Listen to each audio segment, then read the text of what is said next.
नमस्कार दोस्तों, आप देख रहे हैं government employ news. National pension system यानी कि एनपीएस के नियमों में 10 बड़े बदलाव। जी हां दोस्तों, सरकारी कर्मचारी और गैर सरकारी कर्मचारी दोनों के लिए पीएफआरडीए के द्वारा एनपीएस में 10 बड़े बदलाव किए गए हैं। इन बदलावों के बारे में आपको इस वीडियो में बताया जाएगा और ये भी बताया जाएगा किस तरीके से आपको इनका फायदा मिलेगा। तो सब कुछ जानने के लिए बने रहें इस वीडियो के लास्ट तक। पीएफआरडीए के द्वारा हाल ही में जारी किए गए नोटिफिकेशन में मौजूदा नियमों में कई बड़े बदलाव किए हैं। ये बदलाव सरकारी और गैर सरकारी दोनों तरह के कर्मचारियों के लिए लागू हैं। पीएफआरडीए ने जो बदलाव किए हैं उनमें पहला बड़ा बदलाव है एज लिमिट से जुड़ा हुआ। अब 85 साल की उम्र तक एनपीएस में बना रहा जा सकता है। पहले यह एज लिमिट 75 साल थी। दूसरा बदलाव पेंशन फंड की रकम से जुड़ा है। अब पेंशन के लिए सिर्फ 20% पैसा रखना होगा। रिटायरमेंट या कुछ खास स्थितियों में प्राइवेट सेक्टर के कर्मचारी अपने कुल जमा फंड का कम से कम 20% हिस्सा एन्युटी खरीदने में इस्तेमाल कर सकते हैं। पहले यह नियम था कि अगर आपका फंड 5 लाख रुपए से ज़्यादा है तो आपको कम से कम 40% हिस्से से एन्युटी खरीदनी पड़ती थी। मतलब कि ये अब आपके हाथ में ज़्यादा कैश आएगा। लेकिन ये सुविधा फिलहाल गैर सरकारी क्षेत्र के कर्मचारियों के लिए ही है। सरकारी कर्मचारियों को अभी भी 40% हिस्सा एन्युटी में लगाना पड़ेगा।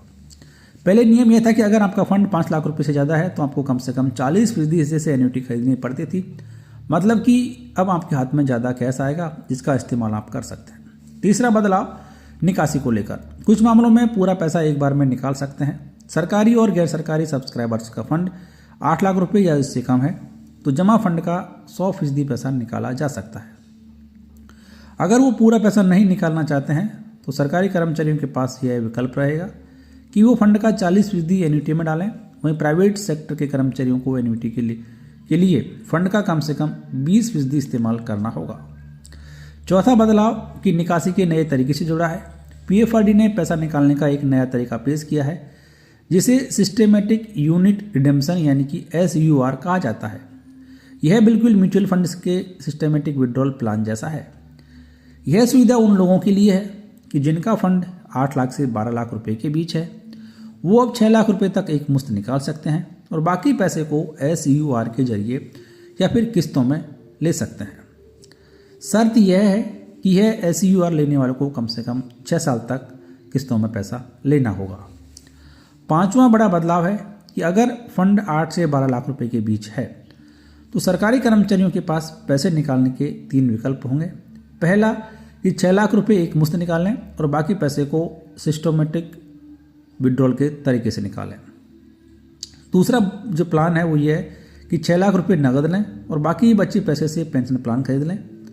तीसरा ये है कि अपने रिटायरमेंट फंड का 40% टैक्स फ्री कैश निकाल लें और कम से कम 40% से एन्युटी खरीदें। छठा बदलाव कि एनपीएस सब्सक्राइबर्स अब 60 साल की उम्र रिटायरमेंट से पहले अधिकतम 4 बार पैसा निकाल सकेंगे। पहले यह लिमिट 3 बार थी। शर्त यह है कि 2 बार पैसा निकालने के बीच कम से कम 4 साल का गैप होना चाहिए। सातवां बदलाव कि जो लोग 60 साल या रिटायरमेंट के बाद भी एनपीएस में बने रहते हैं वो बीच बीच में पैसा निकाल सकते हैं। लेकिन इसमें भी 2 विड्रॉल के बीच कम से कम 3 साल का अंतर होना चाहिए। इस ऑप्शन के तहत आप अपने खुद के जमा किए गए पैसे का अधिकतम 25% ही निकाल सकते हैं। आठवां बदलाव है वो ये है कि नए नियम के मुताबिक अगर कोई सब्सक्राइबर्स भारत की नागरिकता छोड़ देता है तो वह अपना पूरा जमा पैसा एक मुश्त निकाल कर ले जा सकता है।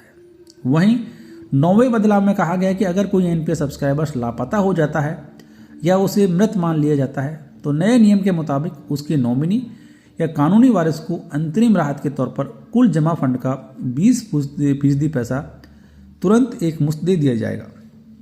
बाकी 80% पैसा इन्वेस्टेड रहेगा और कानूनन मृत घोषित होने पर रिलीज किया जाएगा। आखिरी और 10वां बदलाव है कि पीएफआरडीए ने हर अकाउंट की अलग अलग पहचान बनाई है। अब परमानेंट रिटायरमेंट अकाउंट की जगह इंडिविजुअल पेंशन अकाउंट शब्द का इस्तेमाल किया गया है। तो ये 10 ऐसे बड़े बदलाव एनपीएस में किए गए जो कि सरकारी और गैर सरकारी दोनों क्षेत्रों के कर्मचारियों को प्रभावित करेंगे। तो दोस्तों फिलहाल इस वीडियो में इतना ही।